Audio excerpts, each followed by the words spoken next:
Now. On 105.9 FM and streaming worldwide on the WMAL app. O'Connor and Company. It's 6:06 now. Thanks for tuning in here this Friday extravaganza. It's O'Connor and Company, getting you where you need to go this Memorial Day weekend. It's 7:05. Mark Pauletta, senior fellow at the Center for Renewing America. He's going to talk about this attack on Samuel Alito and how it's all part of the same strategy against Clarence Thomas, anyone who's not a left-wing communist lunatic on the Supreme Court. 8:05, our buddy Kash Patel will join us, talk about Trump up in the Bronx. 8:15, Mike Litterist, he's the spokesperson for the National Mall, talk about Memorial Day happenings this weekend. And at 8:35, the Attorney General of Virginia, Jason Yaris. It's Larry O'Connor with Patrice Onwuka. Good morning, Patrice. Happy Friday, Larry. Indeed. We got a couple of great stories to get to. A couple of other things. I'm just sticking in my craw over this Appeal to Heaven flag because it's just getting, this is the original flag of the United States Navy. Before it was officially the United States Navy, George Washington in the Continental War realized we needed a navy to be able to, win the war and secure our nation. We still do, by the way. I'm biased, kind of a Navy guy.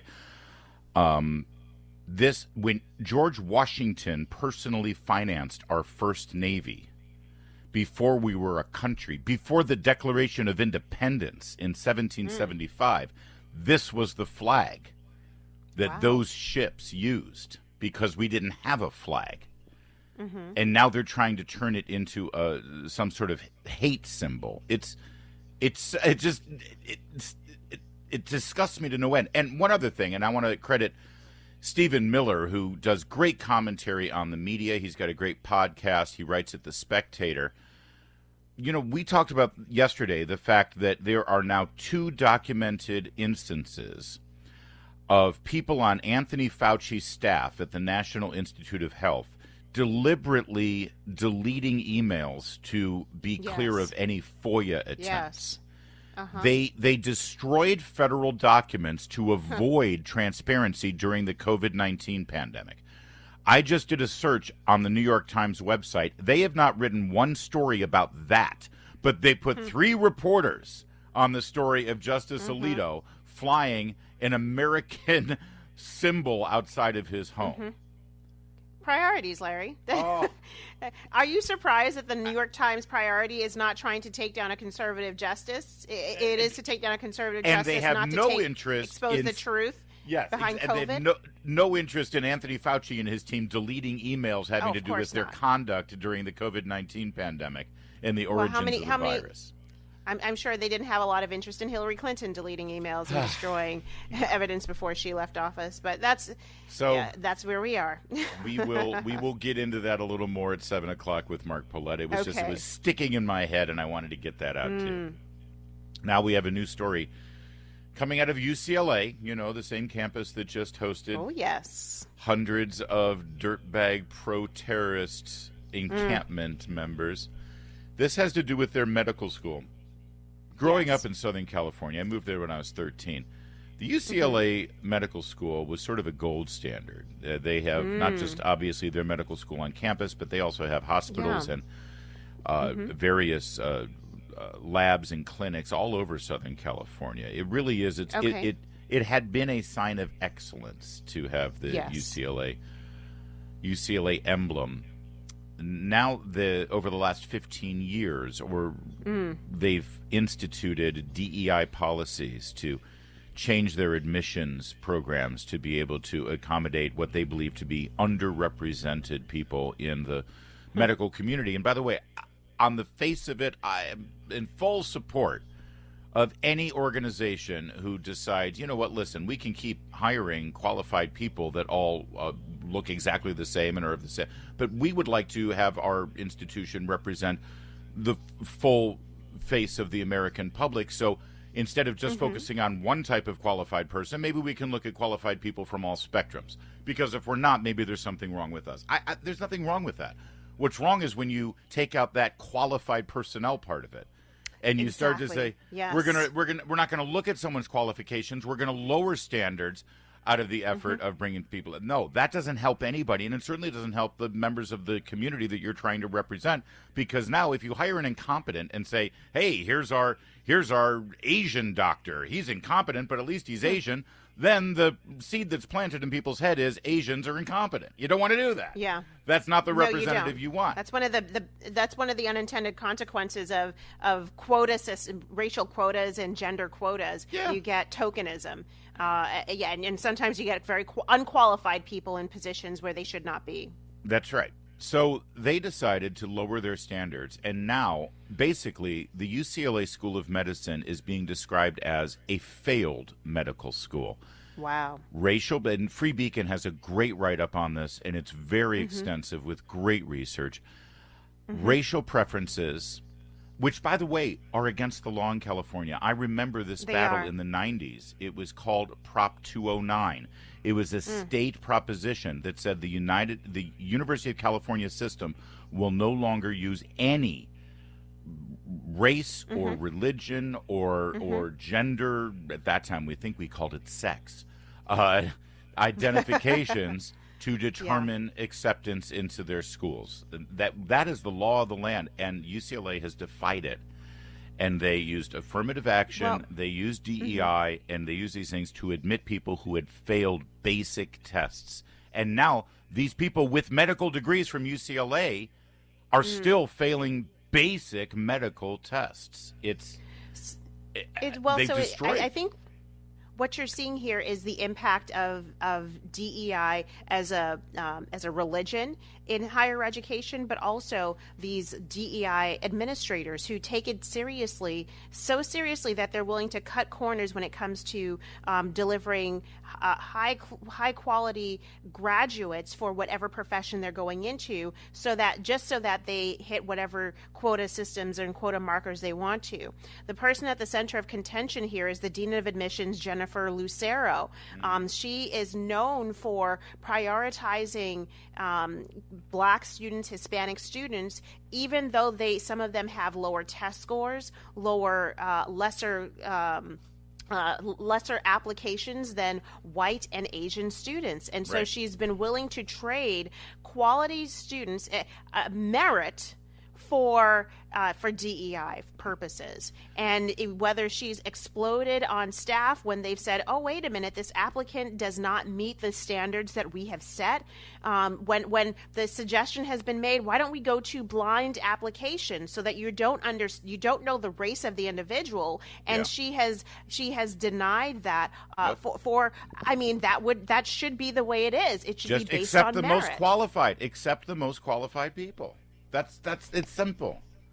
Well, yes, accept the most qualified. Now, let's take it a step further when you're talking about medical school. These are individuals. They're not just pushing a forklift. And yes, you can injure people in a forklift or, whatever occupational issues happen. These are doctors, and the lives of regular people who entrust every medical decision to a doctor, especially in emergency. You want to know that doctor hasn't failed basic medical competency tests. You want to know that doctor, they have an example of a young woman who was asked what a vein is. The professor asked, can you point out the vein? She couldn't do that, and then berates the teaching doctor for calling her out. We can read between the lines that this is a woman of color who was not competent enough to understand what a vein is, and then gets upset that she gets called out. But whether you're talking about medicine or even in law, you're seeing this challenge to basic teaching and the Socratic process of making sure that people can reason, think, and have basic understanding, and then be called upon to draw on that information in that moment, and they can't. Right. They can't, and they're doctors, and you sort of need them to and be able doctors. to have some basic understanding of the human anatomy.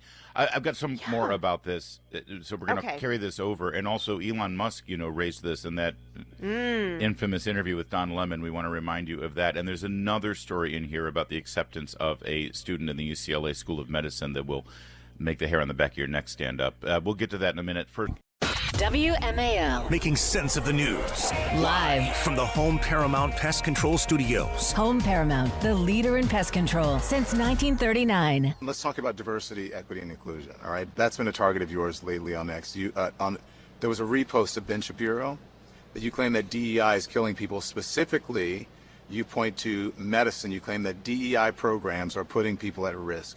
Do you really believe this to be true? And what evidence do you have to support it? What I was referring to there was that if we lower the standards for doctors, such so that they, if the test for a doctor is lowered, then the probability of them making a mistake and killing someone is obviously going to be higher. Wait, say that again. I'm not sure I understand what you said. I want to make sure I understand what you're saying. Yes, if the standards for passing medical exams and becoming a doctor, or especially something like a surgeon, if the standards are lowered,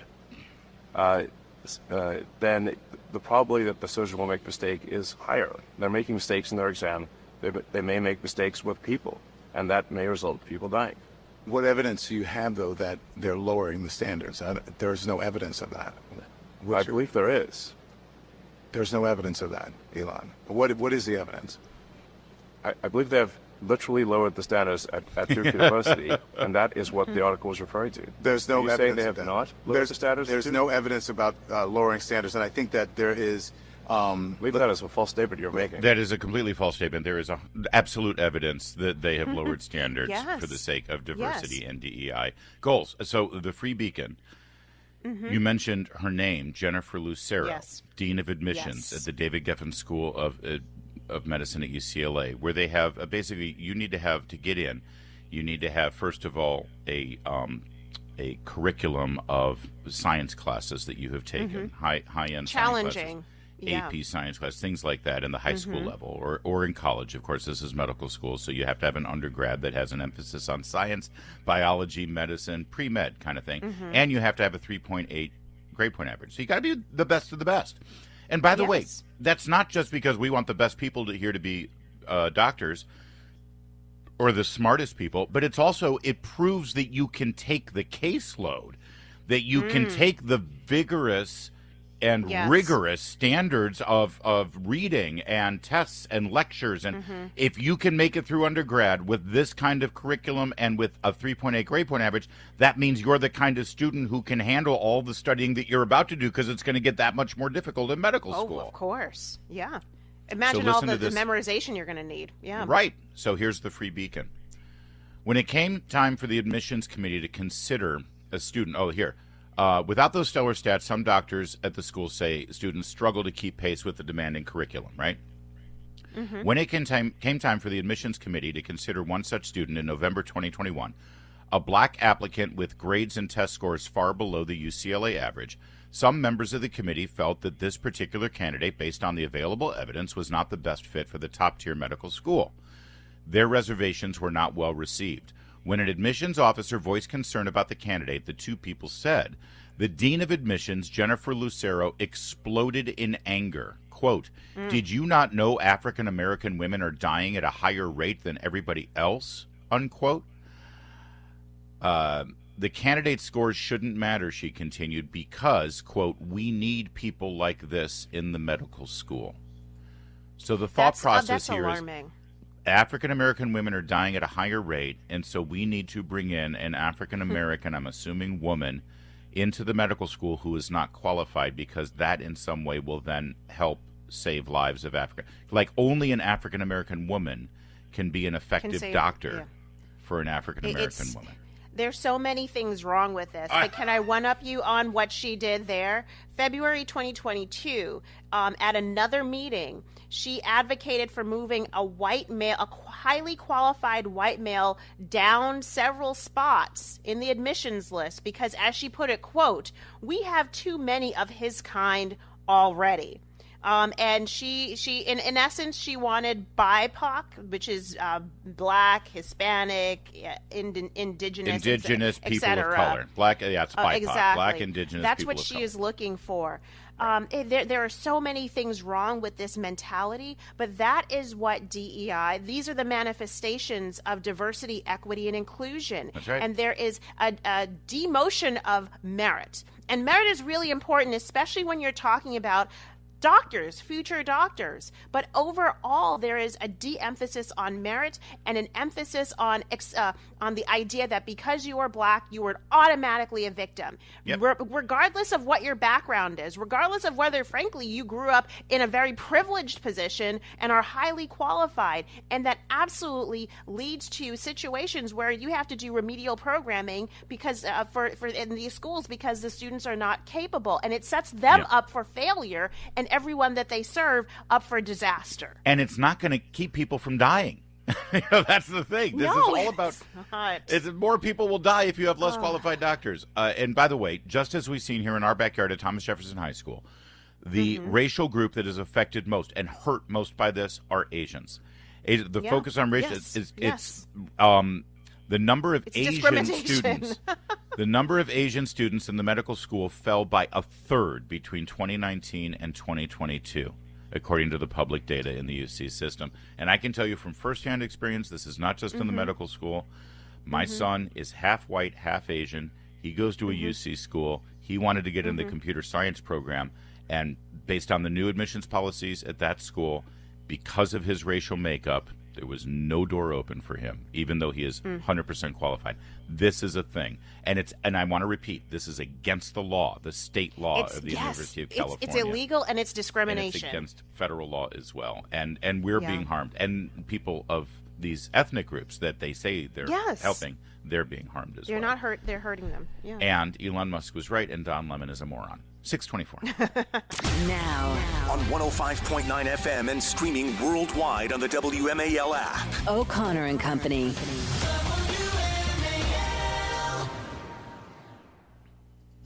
6:37 now on O'Connor and Company. Thanks for tuning in. In 30 minutes, 7:05, Mark Paoletta is going to join us to talk about the attacks on Justice Samuel Alito and really the Supreme Court itself.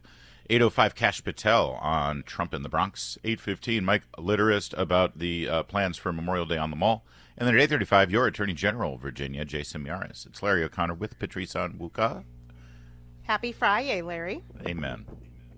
On the vote, the yeas are 43, the nays are 50. 3/5 of the senators duly chosen and sworn having not voted in the affirmative.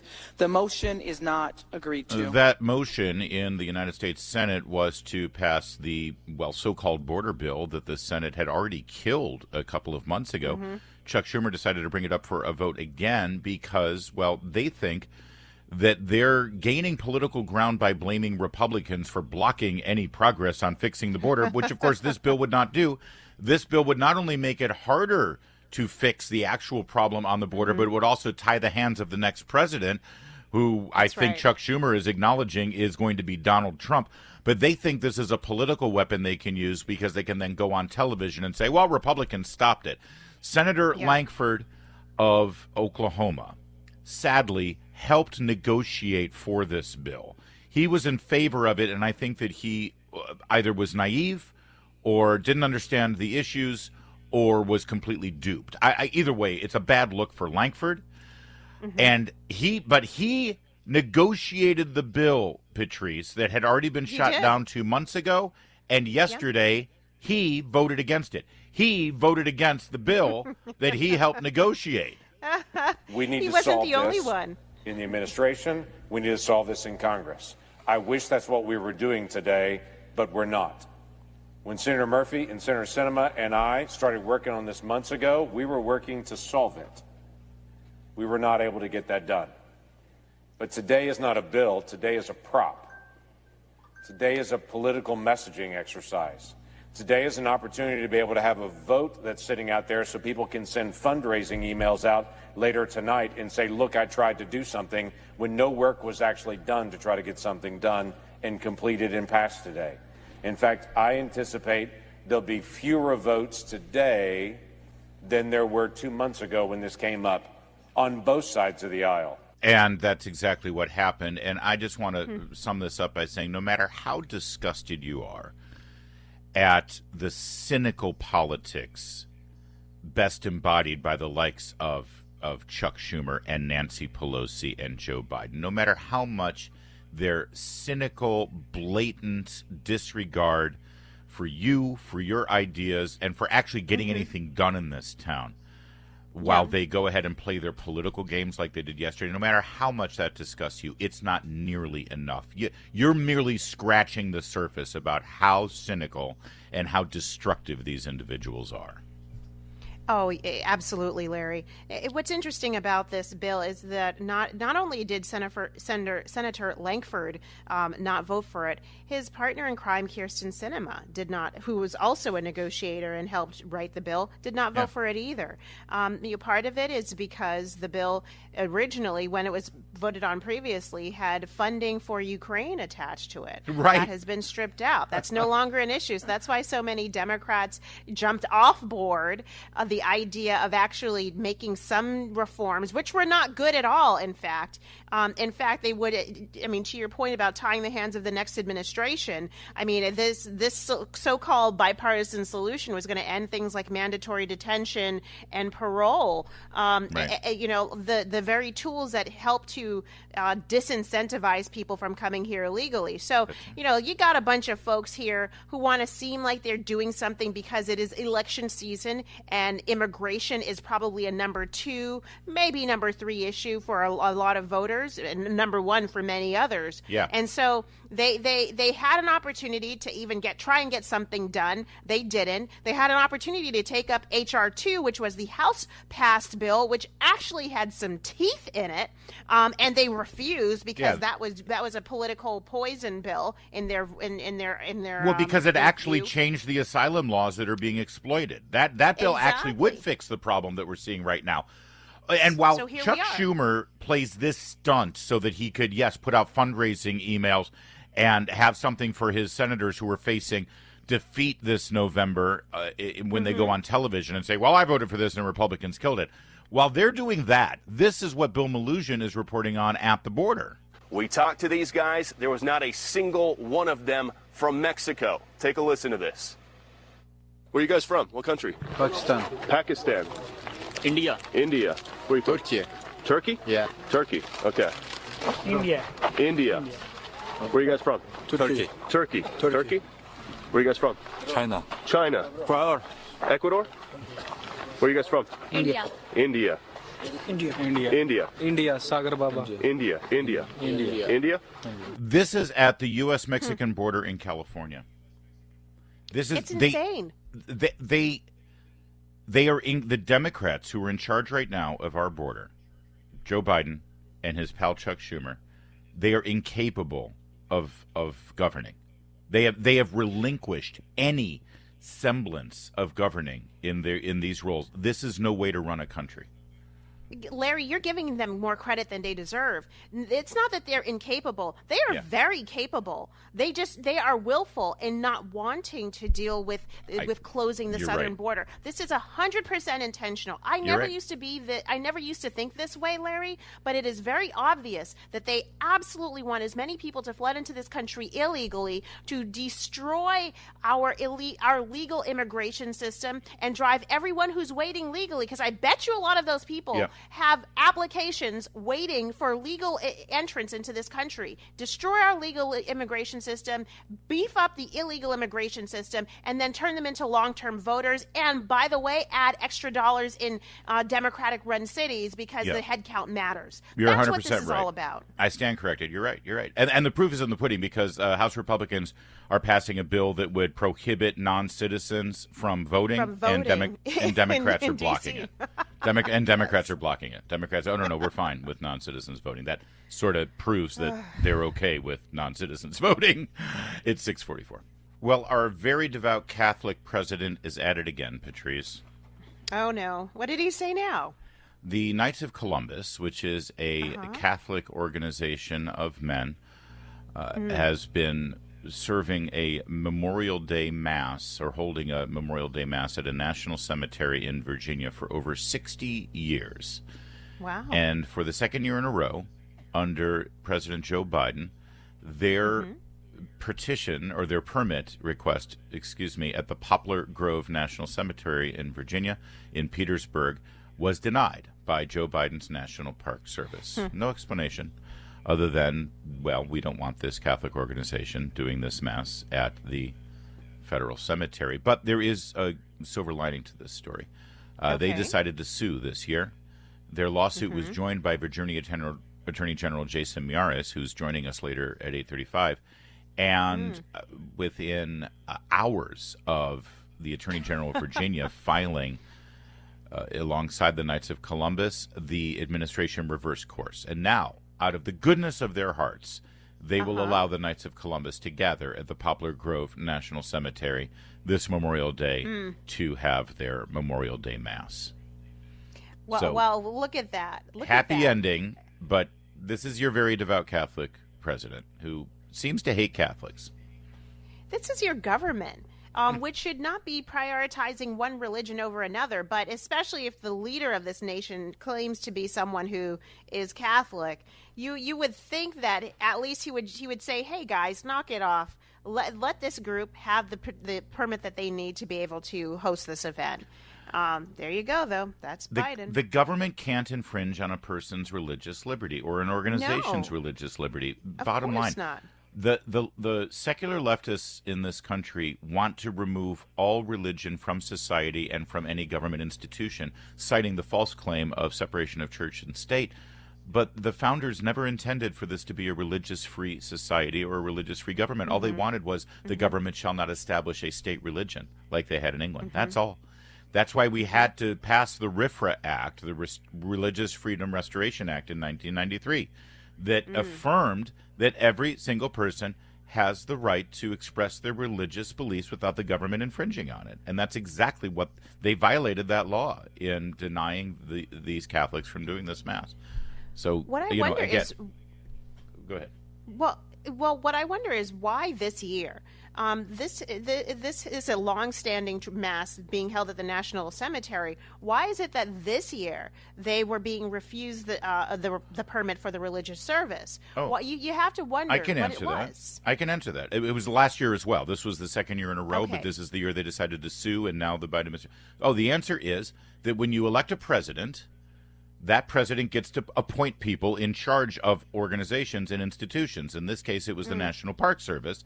And when you elect a president, he sets the tone, and the people are policy. And the people he hires and appoints to run the National Park Service employ this kind of ideology that shuts out people who practice their religion. And the only reason why they back down this year is that it's an Yes. election year.